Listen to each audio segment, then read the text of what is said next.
Hello, everyone, and welcome back to Immigration Talk Show. I'm your host, Sam, and here's my co host, Napasa Pradhan.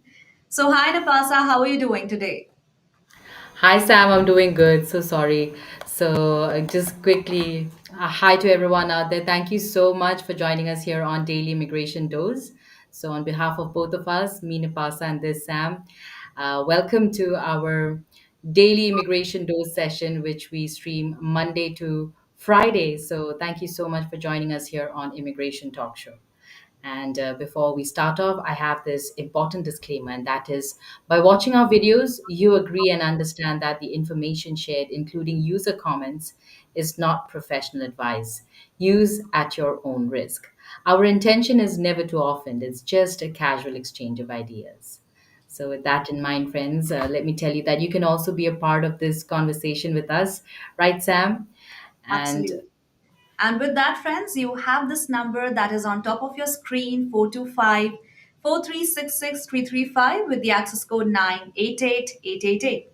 Don't forget to join us right here on live conversation and participate in this webinar.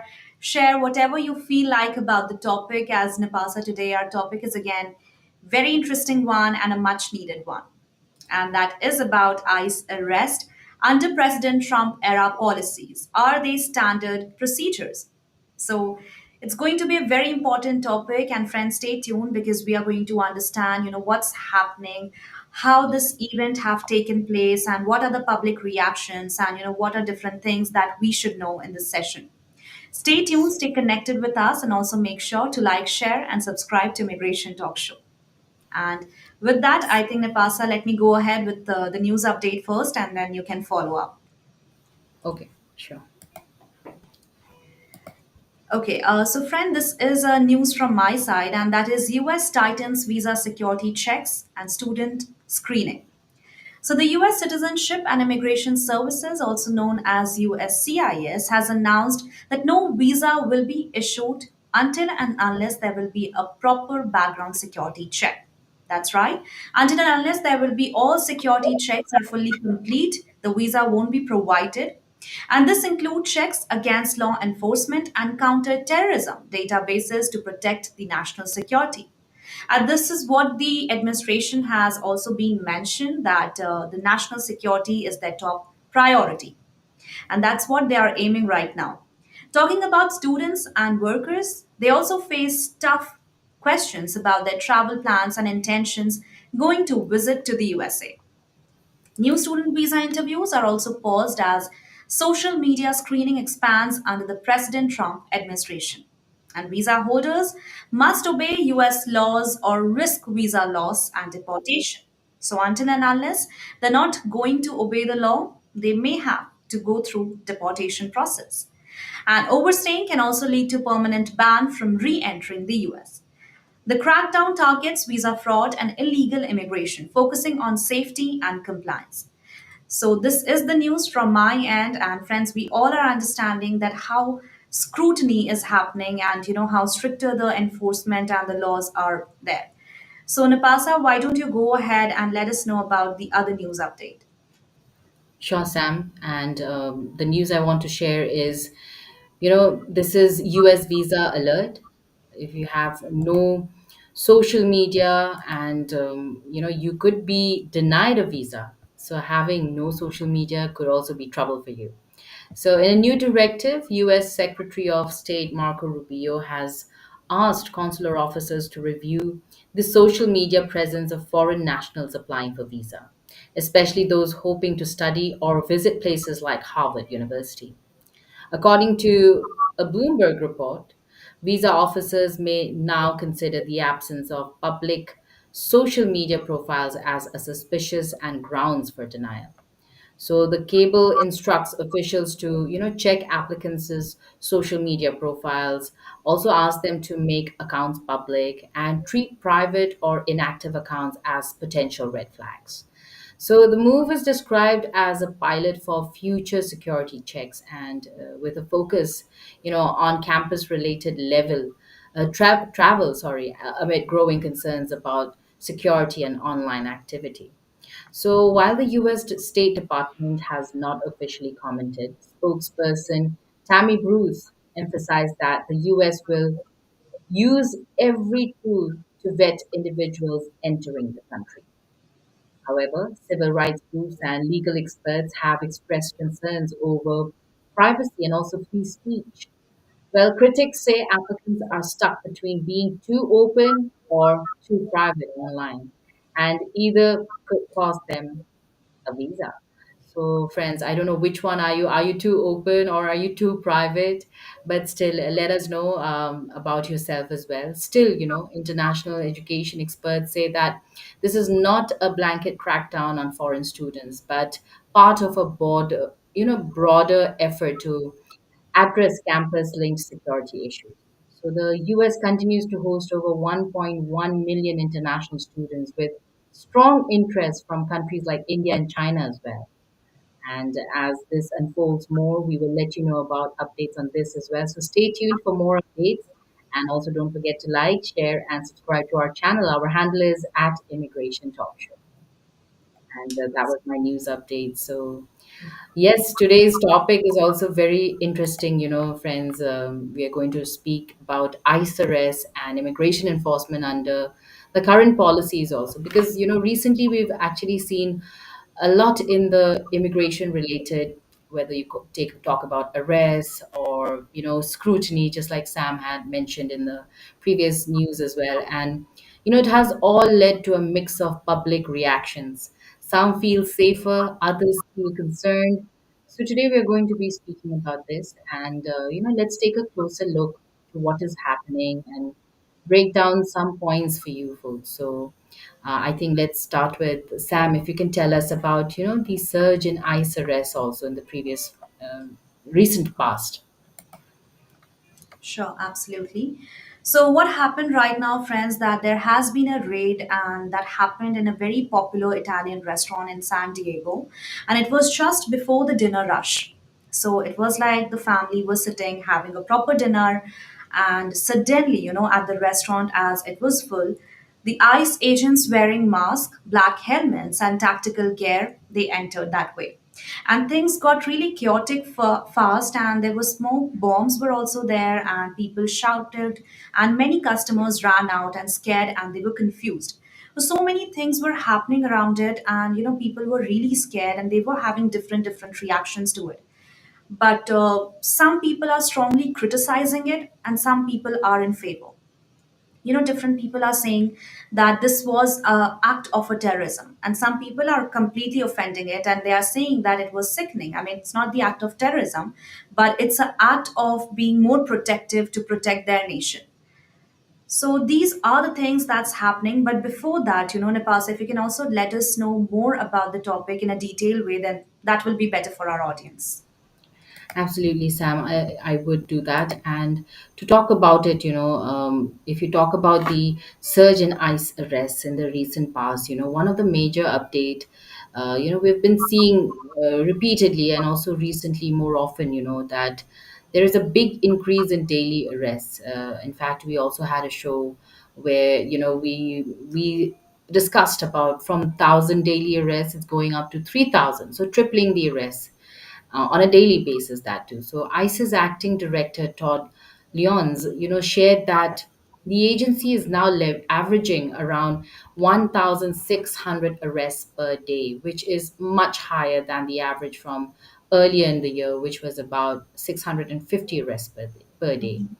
And this was, a part of a surge operation that led to nearly 1,500 arrests in Boston area alone. And according to ICE, many of those arrests had criminal backgrounds also, and the focus was on public safety. Some of the people see this increase as a step stronger immigration enforcement, while others are also surprised by this sudden rise.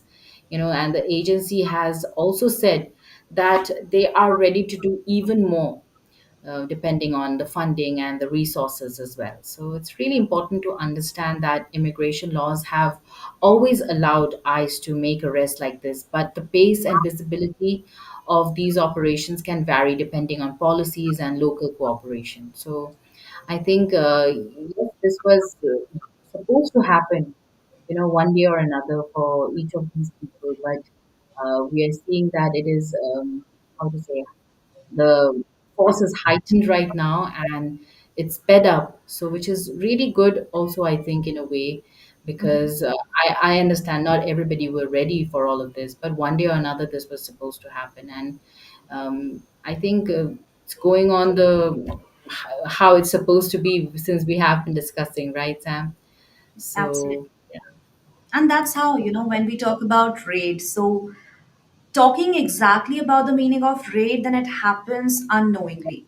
It will be little scary because, it's not only about how ICE is having raid right now, but this is how the raid should happen.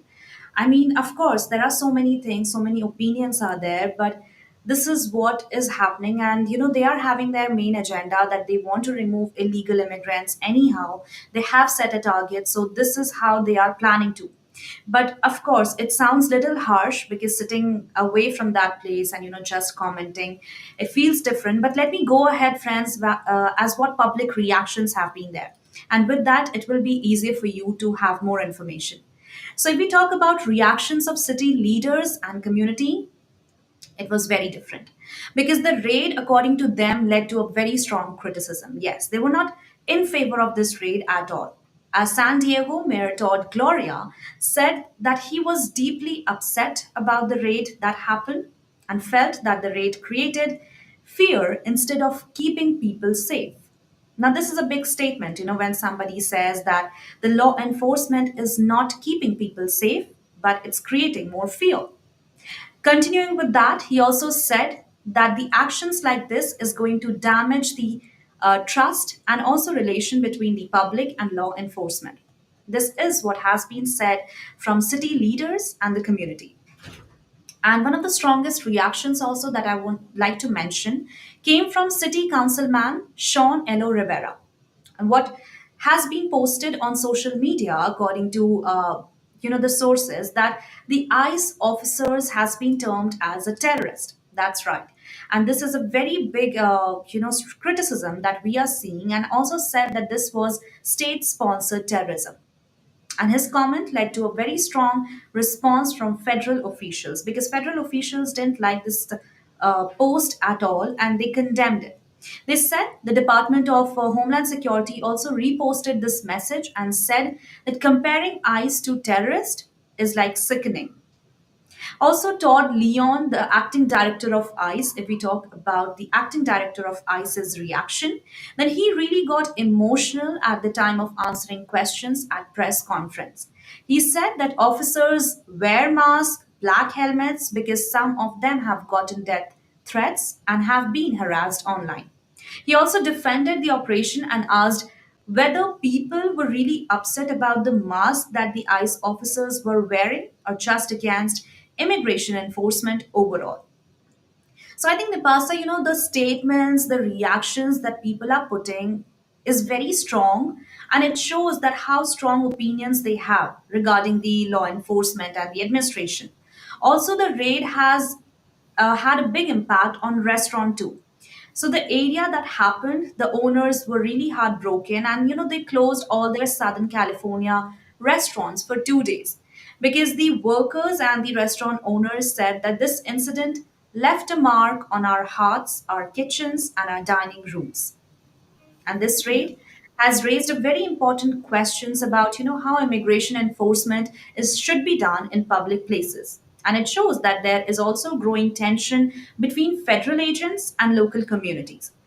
So Yeah. I don't know, Napasa, how it will lead to. Maybe we can get rid of so many illegal immigrants. But right now, by public reaction, we can estimate that there's a growing tension that is arising between the local communities and the federal agents. So that's how it's happening. And friends, you can also let us know, are you in favor of this event? Or what is your call? What is your opinion? What do you think about it? Please let us know, and we would love to have your opinion too. Yeah, Sam. And I also actually wanted to add that, in fact, even ICE has said that these policies, they make it really hard for them to do their jobs quietly. So without local cooperation, I think they often have to make arrests in public places, which draws more attention, like what we have been discussing about this incident. And there's it's not like one national definition of what a sanctuary city is or how it depends on local policies, but definitely there has been cooperation, local cooperation, and where there has not been, I think it just gets louder because you can't do it as quietly as it could True. have been done with more cooperation. So, But yeah, that talking makes about, it a yeah, struggling. Yeah, I'm so sorry to cut you, but I think Napasa, of course, you have made a very great point. Unless there will be cooperation, that won't happen. But I think right now, we are not able to see that good cooperation between the two. I mean, of course, the administration and the local communities. So yeah. it's very, I'll say, Some communities they prefer, to limit the cooperation, to focus more on building trust with all the residents. Then, yeah. on the other hand, we also have ICE who prefer, strong collaboration to help remove individuals that they believe are a threat. Hmm. So I think yes, it'll take some time. Plus, it's happening super fast, right? We have been speaking about the increase, the rise, and the numbers doubling, tripling, and it'll take some time. Of course, not everybody was ready for all this that's happening. And yes, I think coming back to more on the topic, we'll speak more. But I'll just say hi to Ranjit and Supriya. Thank you so much for joining us here on YouTube. We will take up your comments. Please stay with us. And I wanted to talk a little bit about, the transparency and community impact also, Sam. Sure. And if you talk about how these arrests are presented in the to the public also, in one press conference, ICE, they showed mugshots of people who were arrested, but didn't provide the names or any detailed charges also. So officials, they have described them as dangerous individuals, but no full list of offenses were also shared. So it brings up a question about transparency. People do want to know who's being arrested, why they're being arrested, and at the same time, ICE may hold back information to protect the ongoing investigations or to even follow privacy rules. So I think people also need to show some cooperation and have a little more patience. I know cannot just all be equal all the time. What people want, they can't just get it, and also what ICE want, they can't just get it so easily. It's going to take some time for things to really function well, and especially as far as transparency is concerned. And yeah, there's also another case in South Carolina, where ICE and other agencies made 66 arrests during a late night raid at a nightclub, right? So officials called it like a major operation, but again, not many details about the charges were released. So for communities, I think this kind of limited information can make it harder to understand the full picture. I think that is why the more information is required, and at least the public are demanding for more information, and that's why open communication is also very important, especially when operations take place in public and near homes or businesses, and brings a lot of curiosity to people who are witnessing all these sorts of situations. That what's happening, why is it happening? We just need answers, right? um, they also want to know where do they stand, what if it happens to them next. So I think that is what is happening. Absolutely. And I think you're talking about transparency and how is it impacting community. Then I think after the arrest, we have got some good points too that ICE has showed, photos of some of the people that they have arrested of those illegal immigrants and they have been calling them dangerous criminal. So ICE did not release like full name or there are no full details of those people, those who have been arrested. And this is something, of course, lack of information that have left, many in the community feeling uncertain and quite worried. So people right now are very affected and feeling very anxious about the event that happened. And of course the local residents, they are also developing different opinions. When people call ICE officials as a terrorist, then that sounds, how negative they are or how much opinionated they have. So I think until and unless we're not going to have a proper communication, until and unless there won't be any clear understanding of the topic, people may mislead themselves. And beyond just this business impact, I'll say that these actions have actually caused, fear and anxiety in immigrant communities and raising very important questions. So critics are arguing that ICE need to be more open and need to be more transparent about, who they are arresting and why they are arresting. So they want the agency to find a better way to protect public safety without causing so much fear or harm to everyday people. And according to ICE officials, they are saying that, until and unless they are not going to create little tents in the environment, then they are not going to find the illegal immigrants easily. So, yeah, I think this is what's happening. And with that, Nivasa, we should also take up some of our comments. So, let me Yeah. go ahead with the Ranjit comment, and you can follow up with Supriya. So, hi Ranjit, and thank you so much for your comment. You are saying that US tourism takes a sharp swoop downward from Canada, Germany, Brazil, Mexico, Italy, Australia, and more as new immigration policy enforce social media checks amid deportations and detentions. All right. Thank you so much, Ranjit, for this very important, information. And do let us know which place you like more, Canada, Germany, or where you are planning to go ahead and visit the place. And talking about this, I think, of course, it's happening, and it's something very important that our friends should know. So, instead of just talking about these things, I think we should also keep ready with plan B and always have your backup plan, because that's how you're going to save yourself. And Napasa, why don't you go ahead and take up Supriya's comment? Sure. Hi, Supriya. Thank you once again for joining us here on Immigration Talk Show. So Supriya is saying, if you are planning a trip to the United States or hoping to study or work there, your visa will not be issued until all security screenings have been fully resolved, the USCIS said on Monday. And it's very rightly said by the USCIS. I think it's always been that way. Just that maybe probably rules have become stricter. There are more questions to be answered. But yes, it's always been that until and unless all your security screenings have been fully resolved, you would never be permitted to enter the US with, so yes, that's your visa will not be issued that way. So thank you, Supriya, for this new update as well.